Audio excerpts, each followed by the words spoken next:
irmãos, como é bom cantar louvores a Deus, não é? Se pudéssemos, ficaríamos ouvindo o coral cantar, que é melhor ainda, né? Vozes selecionadas, privilegiadas e tão ungidas. Mas um culto prestado a Deus é aquele em que a gente fala com Deus, clama, ora a Ele e ouve a sua voz. Não é a voz do pregador, é a voz do Espírito, falando ao nosso espírito, usando pessoas, através da palavra. Mas queremos ouvir a voz do Senhor nessa noite. Abra sua Bíblia, por favor, em Mateus, capítulo 26.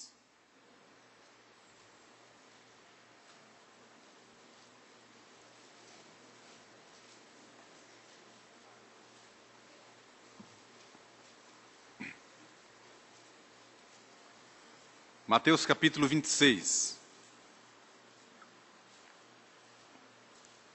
do verso 26 ao verso 30.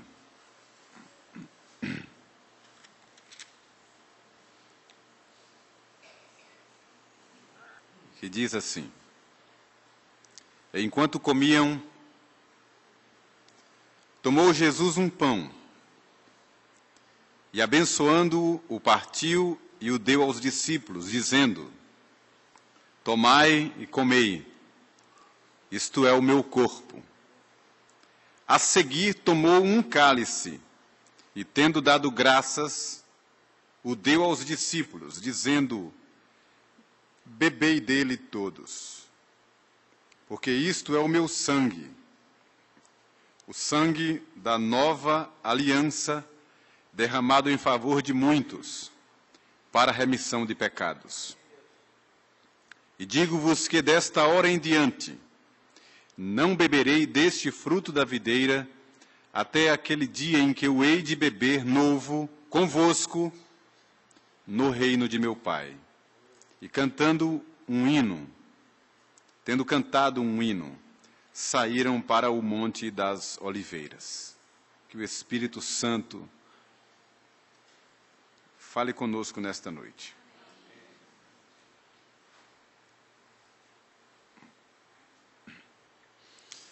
Irmãos queridos, até então, até esse momento, não havia Santa Ceia. Havia a Páscoa, a comemoração da Páscoa,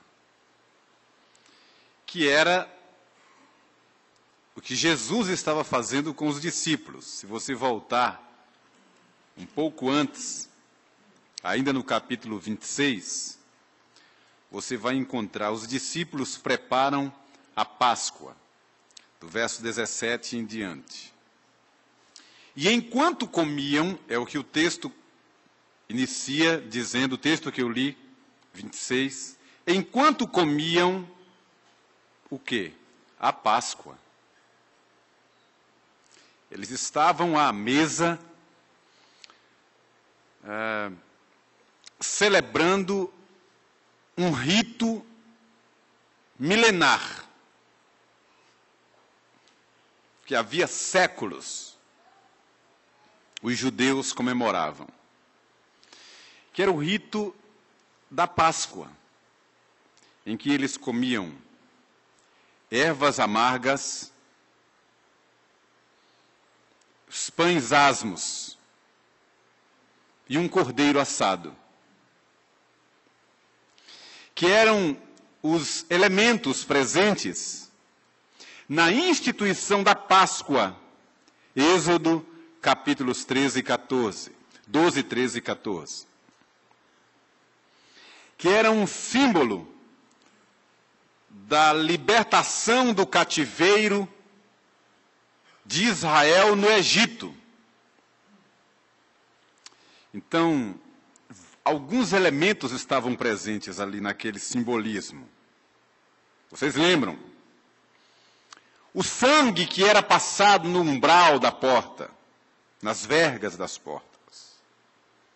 Era o sangue de um cordeiro sem defeito, macho, de 1 ano, que era derramado numa bacia e daquele sangue era passado nas portas dos israelitas. Naquela noite em que foi passado o sangue nas portas, o destruidor passou no Egito. E nas casas onde não havia sangue na porta, vocês lembram da história? Morreu o primogênito de cada família, tanto de pessoas como dos animais. Mas na casa onde havia o sangue do cordeiro, nenhum mal sucedia.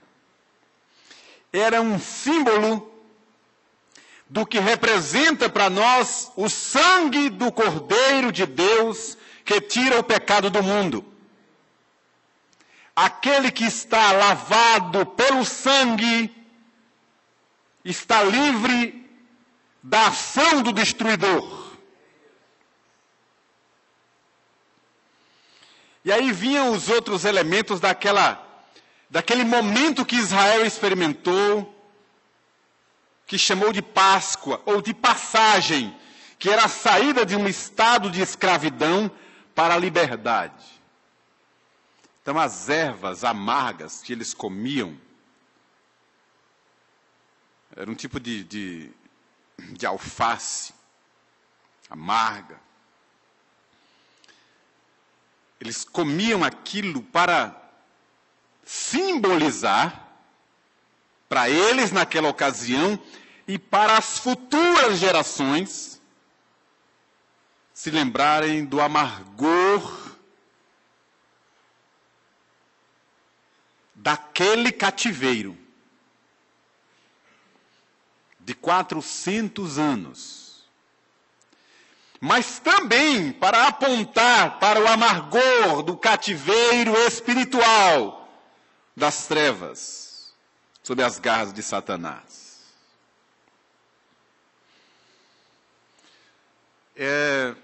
Eles tinham que estar calçados, sandálias nos pés, cingidos, bem vestidos e prontos, cajado na mão, de prontidão para saírem. Os pães que eles deveriam comer naquela ceia, que chamaram de Páscoa, tinha que ser pão asmo, ou pão sem fermento. Também para simbolizar uma realidade espiritual. Era para simbolizar a pressa. Não dava tempo preparar nada, eles tinham que sair rumo à terra da promessa. Então, aqueles elementos que constituíam aquela ceia que foi chamada de Páscoa, eram esses elementos que estavam na mesa, naquele cenáculo que Jesus mandou preparar para comer com os discípulos antes do seu sofrimento. Então, o que eles comiam, enquanto comiam, Jesus estava comendo a Páscoa. O cordeiro, ervas amargas, pães asmos. E eles costumavam acompanhar com o vinho, que era também um símbolo da alegria. E enquanto comiam, tomou Jesus um pão.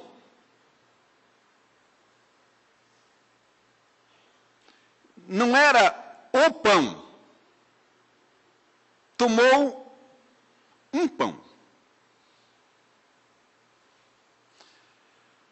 Não era aquele produto específico no qual poderia haver alguma coisa mística. Pegou um pão, deu graças, partiu e deu aos discípulos. Daquele pão, fruto do trigo, um pão comum. E ele disse: isto é o meu corpo, que está sendo dado a vós. tomai, comei, isto é o meu corpo. Fazei isto em memória de mim. Depois, tomou um cálice de vinho, como tantos outros que já haviam sido tomados em tantas outras refeições. Tomou um cálice, deu graças novamente, repartiu e disse: bebei dele todos. E o evangelista Marcos diz que e todos beberam. Jesus disse: este é o sangue da nova aliança, bebei dele todos, em memória de mim. Quero comentar algumas coisas também aqui nessa porção. Abra sua Bíblia, por favor, tome-a e vamos abrir. Jeremias, capítulo 31. Livro do profeta Jeremias, capítulo 31. Vejam quando e como foi profetizada a nova aliança. Olha o que diz lá. Eis aí vem dias, diz o Senhor, em que firmarei nova aliança com a casa de Israel e com a casa de Judá. Não conforme a aliança que fiz com seus pais, no dia em que os tomei pela mão para os tirar da terra do Egito, porquanto eles anularam a minha aliança, não obstante eu os haver desposado, diz o Senhor. Porque esta é a aliança que firmarei com a casa de Israel depois daqueles dias, diz o Senhor. Na mente lhes imprimirei as minhas leis, também no coração lhes inscreverei, e serei o seu Deus, e eles serão o meu povo. Essa nova aliança, a qual Jesus se refere, não era mais uma aliança. Ele não disse que firmaria mais uma aliança, mas se referiu a uma nova aliança. Por que isto? Porque desde o Gênesis, Deus estabeleceu alianças com o seu povo. Foi assim com Adão. Foi assim com Noé, com Abraão, José, Moisés, Davi. Alianças sobre uma parceria de fidelidade. Mas, até então, todas as alianças firmadas, uma após outra, com os homens, Deus se manteve fiel. Mas o homem quebrou a sua parte da aliança. A nova aliança, que não é uma outra aliança, mas uma nova aliança, é a que o Pai estabeleceu com o Filho.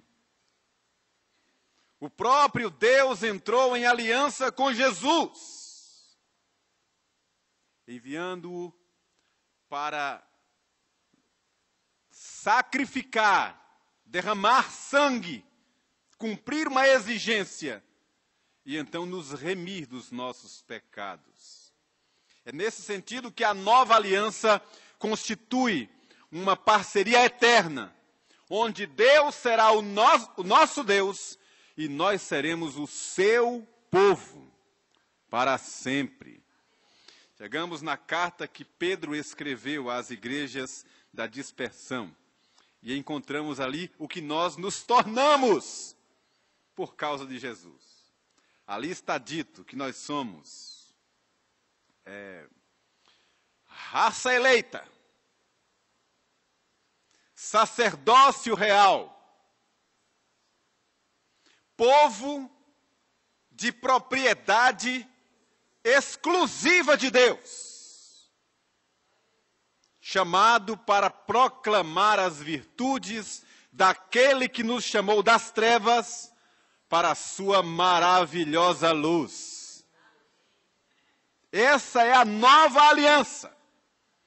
Uma aliança que, por não estar atrelada à fidelidade do homem, mas aos méritos da cruz de Cristo, não pode ser quebrada. Nem anulada, nem modificada, nem alterada nos seus termos. É uma aliança que está, inclusive, consumada. O Senhor Jesus, na cruz, que inclusive, se Deus me der graça, saúde, vida, eu ainda pretendo meditar, pesquisar, estudar e orar e pregar sobre as frases que Jesus proferiu na cruz. Cada uma daquelas frases. Uma dessas frases foi: está consumado. Toda obra prevista, apontada, anunciada, profetizada desde o Gênesis, na cruz, lá no Calvário, foi consumada, completada. Louvado seja o Senhor. Essa é a natureza da nova aliança. Esse é o conteúdo da nova aliança. A nossa salvação garantida em Cristo Jesus. Outro aspecto do que foi dito aqui por Jesus. Bebei dele todos. E Marcos diz: e todos beberam. Porque isto é meu sangue, o sangue da nova aliança derramado em favor de muitos, para a remissão de pecados. Deixe-me dizer a você duas coisas. A primeira delas, eu confesso aos irmãos que isso abençoa muito meu coração. Todos beberam.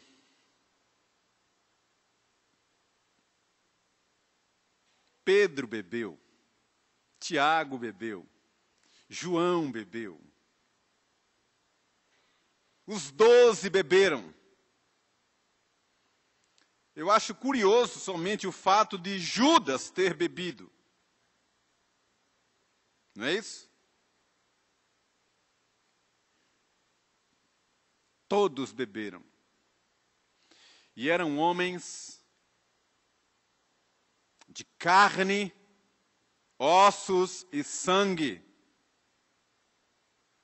com personalidades marcadas, temperamentos definidos, com virtudes e defeitos. Gente como você e eu, que pensa o mal para executar, se arrepende, pede perdão, volta à sanidade, que tem medos, ansiedades, e tudo o mais que faz parte da natureza humana. Gente como você e eu, imperfeitos, inclusive demonstraram na caminhada esses vários elementos dos defeitos e das virtudes. E todos beberam. Sabe o que isso quer dizer? De fato, que essa mesa que está posta aqui diante de nós, da qual vamos participar, absolutamente não está confirmada por causa dos nossos méritos. Nem está firmada nos nossos atributos. Nós não participamos da Santa Ceia porque somos bonzinhos, porque temos uma moral ilibada, um conjunto de ética admirável, ou qualquer outro grupo de virtudes dentro da percepção humana. Deus olhou dos céus abaixo, vendo todos os homens, e disse: não há um só que busque a Deus. Todos se extraviaram, a uma. Mas Deus, sendo rico em misericórdia, veio nos alcançar. E por causa de Jesus, e tão somente de Jesus, vou repetir, tão somente por causa de Jesus, nos salvou para seu reino e sua glória. E hoje, por causa do sangue, da nova aliança, nós podemos chegar confiantemente ante o trono da graça, conscientes de que somos imperfeitos, incrédulos, muitas vezes, irreverentes, ingratos, tropeçamos no falar, no pensar, no agir, somos gente, pecadores, mas remidos pelo sangue do Cordeiro. Todos beberam. Todos aqueles complicados irmãos. E aprouve a Deus salvar exatamente essa turma complicada. Sabem por quê? Porque quando acontece o mínimo de coisa boa, nós sabemos que é a graça do Senhor. Quer um detalhe? Abra rapidamente aí em Romanos. Vou só fazer referência, aliás, desculpem. É 1 aos Coríntios. 1 de Paulo aos Coríntios. Vejam o que é que diz o capítulo 1, verso 26, para vocês entenderem como é que Deus nos vê. Não vê bondade alguma em nós porque não há. A vocação é celeste. Vejam aqui, acompanhe a leitura que vou fazer. 1 de Paulo aos Coríntios, capítulo 1, verso 26 em diante. Irmãos, reparai, pois, na vossa vocação, visto que não foram chamados muitos sábios, segundo a carne, nem muitos poderosos, nem muitos de nobre nascimento. Pelo contrário, Deus escolheu as coisas loucas do mundo, para envergonhar os sábios, as fracas, para envergonhar as fortes, as humildes e desprezadas, e que não são, para reduzir a nada as que são, a fim de que ninguém se vanglorie na presença de Deus. Todos beberam o cálice do sangue de Jesus, que foi derramado em nosso favor. Segundo aspecto que prometi comentar, o sangue da nova aliança, já lhes disse o que é a nova aliança, derramado em favor de muitos. De muitos. Ué, por que é que não diz de todos?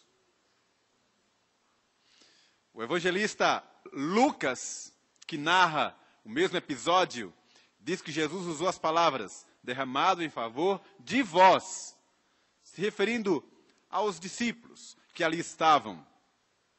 E Mateus fala derramado em favor de muitos. É o que a teologia reformada chama de expiação limitada. Que o sangue de Jesus, o sacrifício vicário do Senhor, ele é suficiente e poderoso para salvar toda a humanidade. Mas é eficiente para salvar os escolhidos, os eleitos, que não sabemos quem são, quantos são, onde estão, uma vez que ninguém tem uma estrela na testa dizendo que é salvo, que ninguém sabe. Deus conhece aqueles que lhe pertencem. Ô pastor, mas então quer dizer que tem pessoas que não são filhos de Deus? Filhos da aliança? Exatamente.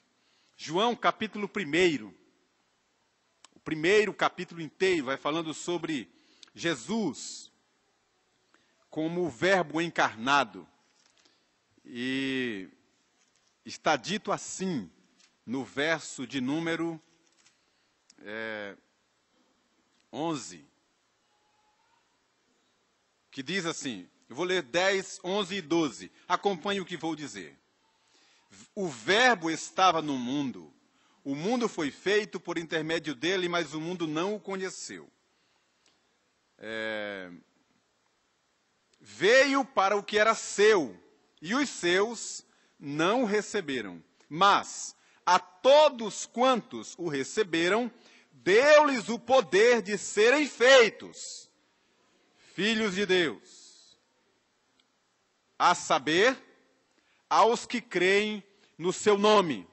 Somente aqueles que creem no nome de Jesus é que são feitos filhos de Deus. Mas pastor, mas então são aqueles que creem. E quem é que crê? Aí você vai caminhando no Evangelho de João e você encontra o próprio Senhor Jesus dizendo, todo aquele que o Pai me dá, esse virá a mim. E o que vem a mim, de maneira nenhuma o lançarei fora. É um plano maravilhoso de Deus, invencível, que não depende de José, de Maria, de Itamar, de Pedro, mas de um critério soberano e maravilhoso que nos alcançou, nem sabemos por quê. O poeta sacro, que é um colega meu, pastor querido, que eu pretendo um dia trazer aqui para pregar e cantar para nós, Josué Rodrigues, numa de suas canções, ele usa uma frase que, quando eu ouvi, me abençoou demais. Ele diz assim, a força da minha vida é o Senhor, que conheceu minha alma e não desprezou. Conhecendo, não desprezou. Sabendo que somos pecadores, ainda assim nos amou. Com um detalhe, que foge ao critério, ao entendimento da nossa limitada percepção. O texto diz que onde abundou o pecado, superabundou a graça de Deus. Então, recapitulando, a nova aliança é um pacto entre o Pai e o Filho, pacto esse que eu não tenho como quebrar. Está consumado, está feito, bendito seja o Senhor. Segundo, lembre-se, esse sangue, essa aliança foi feito em favor de muitos, não de todos. Infelizmente, não conhecemos. E se você está nesta noite aqui e tem convicção de que é um amado do Senhor, é porque o Espírito Santo é quem dá a você essa convicção. Se você tem dúvida, não vá para casa hoje sem entregar sua vida para Jesus, porque não há salvação fora do Senhor. E eu finalizo esta reflexão e esta mensagem com o que o Senhor Jesus finaliza esse verso. A nova aliança em favor de muitos para remissão de pecados. Remir pecado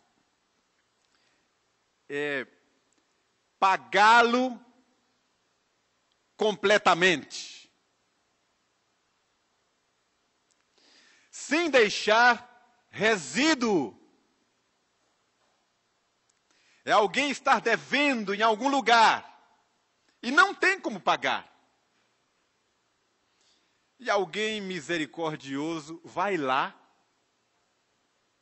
e paga e quita aquela dívida, deixando aquela pessoa escrava livre de toda a dívida. Rasgou, não deve mais nada. Isso quer dizer para mim e para você de Jesus, nesta noite, quem está em Cristo não deve mais nada ao inferno. Sabe onde é que eu encontro também isso, dito pelo apóstolo Paulo? Ele escreveu aos Colossenses e diz que na cruz, Jesus expôs ao desprezo todas as hostes infernais, triunfou delas na cruz e rasgou o escrito de dívida que era contra nós, cravando-a na cruz. Louvado seja o Senhor. Não devemos mais nada daquilo que nos condenava. A nossa vida hoje pertence a Jesus Cristo. E vou finalizar com uma frase muito grave, mas é muito consciente também.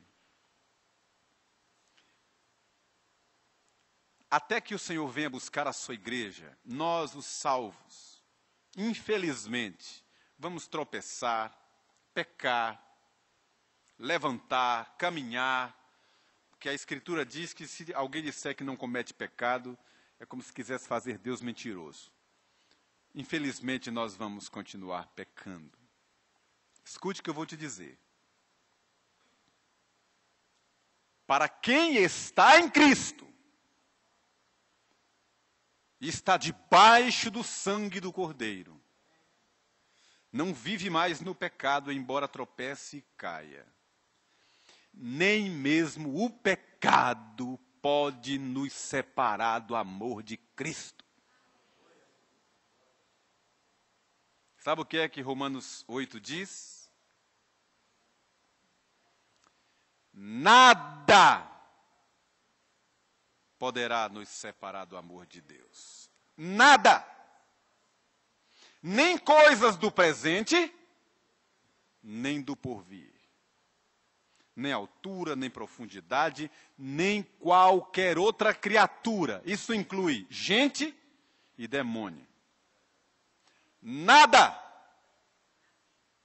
Dê glória a Deus, meu irmão. E é nessa confiança que nós vamos participar da Santa Ceia do Senhor. Unicamente nos méritos de Cristo Jesus, o nosso Salvador.